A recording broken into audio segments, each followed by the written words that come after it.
আমাদের এই জীবনটাকে বাংলাদেশের জন্য রক্ষা করে দিয়েছে। প্রিয় সহযোদ্ধা, আমাদের মধ্যে মত পার্থক্য থাকবে, আমাদের মধ্যে পলিসি থাকবে, কিন্তু আওয়ামী লীগের প্রশ্নে সমগ্র বাংলাদেশ আমরা ঐক্যবদ্ধ।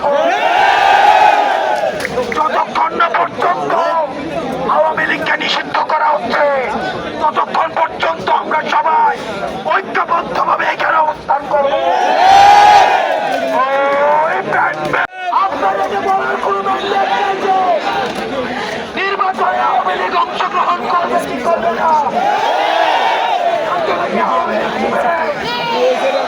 আমরা স্পষ্ট ভাষায় বলতে চাই, জুলাইয়ের সকল শক্তি আপনারা দেখতে পাচ্ছেন আজকে সারা ঢাকায় নেমে আসছে। ডক্টর মোহাম্মদ আমরা আপনাকে সম্মান করি। যতক্ষণ না পর্যন্ত এই গণহত্যাকারী